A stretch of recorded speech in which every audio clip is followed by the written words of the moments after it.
Blessings and respect to all the loyal viewers and subscribers. Enough love and gratitude for riding with the movement every step of the way. If you're new here, welcome to Politics Watch JA, where we peel back the layers, expose the truth, and bring you the real story behind the headlines. Make sure to hit that subscribe button, click the notification bell, and stay connected, because trust me, you not want miss what coming next. And if you value this kind of content, share it with your friends, your family, your co-workers. Spread the word. Let the people dem know we not sleep on the issues. Today, we're diving deep into 3 critical topics that every Jamaican needs to hear.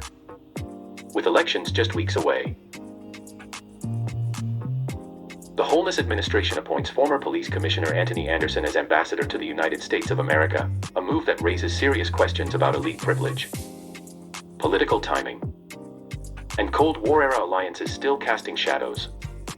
Then, we turn to Desmond McKenzie, who's now calling taxi drivers evil while promoting a school bus program, all while dodging serious questions about spending, procurement, and election gimmicks.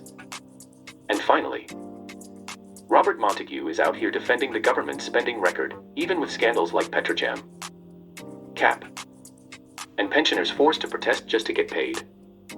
This is Politics Watch JA. No spin, no filter, just facts. Let's get into it.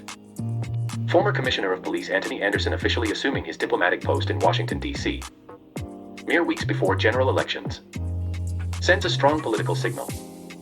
This move, whether strategic or opportunistic, gives the impression of permanence and confidence in victory by the Andrew Holness administration. When major diplomatic appointments are made this close to elections, it raises red flags about abuse of incumbency, the lack of respect for democratic timing, and the consolidation of elite networks in public office. In the 1970s and 1980s, during the ideological rivalry between Michael Manley's Democratic Socialism, PNP, and Edward Seaga's pro-Western capitalism, JLP, the United States of America intervened directly and indirectly in Jamaican affairs, including alleged funding and intelligence support to suppress leftist movements. While there's no confirmed continuation of covert ties today, Jamaica's diplomatic and security relationships remain heavily tilted toward United States of America strategic interests, especially via narcotics cooperation, migration, and intelligence sharing. Antony Anderson is a symbol of a deeper problem: the recycling of political elites, the bypassing of meritocracy, and the manipulation of state institutions to hold power. While his credentials in security may be defensible, the context of his appointment turns it into a flashpoint for wider national frustration. Cabinet Minister Desmond McKenzie on Thursday, July 24, 2025 urged Jamaicans to reject evil taxi men and the opposition People's National Party in his promotion of the government's rural school bus transportation program, warning that it would be a grave mistake not to. McKenzie, who was speaking in Annan Town after a tour of the Clarendon Northern constituency with Member of Parliament Dwight Sibley's, said young girls are being abused by older men when they travel in taxis. When Cabinet Minister Desmond McKenzie referred to certain taxi men as evil and tied them to abuse and criminality, in the same breath as condemning the People's National Party, PNP, he crossed a dangerous political and moral line. There is no question that protecting children, especially young girls, from abuse during transport is critical. But painting an entire industry with a brush of criminality, especially one made up of mostly working-class Jamaican men trying to earn a living, is not only reckless, it's politically manipulative.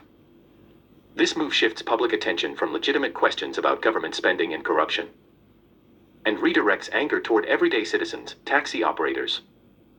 Many of these same taxi men vote, pay taxes, and fill a transport gap the government has failed to address for decades. The minister's comments also reflect a broader problem: using women's safety as a political weapon, not as a serious policy concern. If there are documented cases of abuse by taxi operators, the government should act through law enforcement, regulation, and community education. Instead, what we see is an election season performance where the suffering of girls is used not to protect them, but to score points against the opposition and justify rushed government projects. It's not wrong to want safer transport options. But it is wrong to use the issue of child abuse to distract from questions about public procurement, transparency, and financial mismanagement. No one is against the idea of a rural school bus program. In fact, most Jamaicans would welcome safer school transportation, less reliance on informal taxis, and reduced costs for parents. But here's the issue: people are questioning the money trail. Were the buses new or retrofitted used buses? Was the company that procured them set up specifically for this contract? Why do the stated prices and trade board records not align? Who owns or benefits from the company supplying the buses? Why was the licensing so rushed? If the program is as noble as the minister claims, then disclose the procurement documents, suppliers, and bus conditions. The fact that people are being mocked or scolded for asking questions tells us something is being hidden. Let's be clear, this sudden interest in transport safety didn't start until election fever kicked in. The minister toured the constituency with Dwight Sibley's, who is clearly trying to hold onto a marginal seat in a tough race. So instead of answering serious questions about the cost and legality of the bus project, the timeline of implementation, the real safety statistics related to taxis, the JLP government is now attacking taxi drivers and linking them to national trauma, while using school buses as shiny campaign props. If crime is really down, and the economy is the best it's ever been, as the PM claims, why has safety suddenly become the top priority just before elections? The majority of taxi operators in Jamaica are honest, hard-working citizens who operate within the law despite outdated regulatory systems, serve rural and urban areas where no other options exist, transport thousands of children safely every day. Are there bad actors? Absolutely. But that's true in every profession, including politics. The focus should be on regulation and accountability, not on scapegoating entire groups. The debate over the rural school bus system is not about whether children deserve safe transport. They do.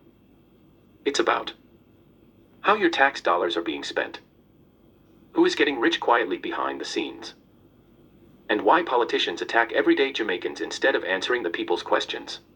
Chairman of the Jamaica Labour Party JLP Robert Montague is describing the Holness administration as better managers of taxpayer dollars. Robert Montague, while making bold claims of fiscal management, is not a neutral or credible voice on government accountability. His tenure has been clouded by controversies, including the used police car scandal under his watch as Minister of National Security, where millions were spent on connection to the wider culture of cronyism and lack of oversight that has plagued several boards during JLP's administration. Let's take a hard look at the recent scandals under this better management narrative. Airports Authority of Jamaica, AHA, involved in unauthorized investments, leading to the entire board's resignation.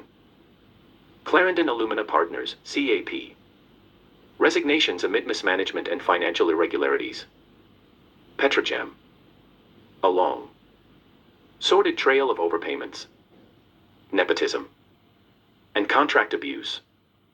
Education Ministry, ongoing complaints of misallocated resources, unpaid salaries, and alleged misconduct.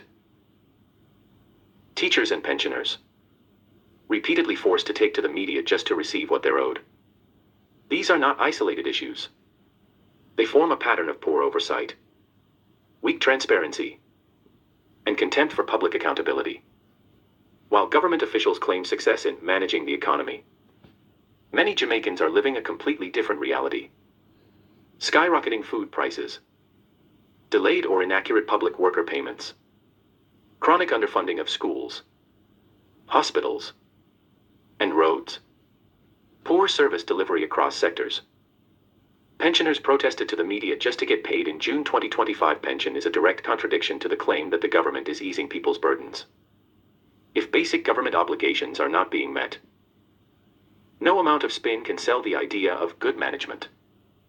Calls for the Prime Minister's statutory declaration to be certified remain unanswered. Without public declarations, audits, or oversight of major spending, there's no proof of responsible money management, only more green shirt public relations. line comparing this administration to Alibaba and the 40 Thieves isn't hyperbole to many Jamaicans, it's a reflection of how deeply rooted political theft feels in daily life. When teachers are crying out, nurses are leaving the country, and basic services falter, the claim that public money is being well managed becomes offensive rather than reassuring. Robert Montague's comments reflect a disconnected political elite more concerned with image than integrity. Fiscal management is not about talk, it's about transparent procurement, accountable leadership, prompt payment to civil servants, and efficient public services. Until those are delivered, no one should buy into the narrative of better managers of taxpayer dollars. Jamaica, wake up.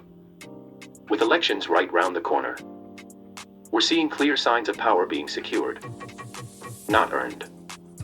From Antony Anderson's appointment overseas to Desmond McKenzie attacking taxi drivers while dodging questions about shady bus contracts, and Robert Montague defending spending despite scandal after scandal, it's all connected.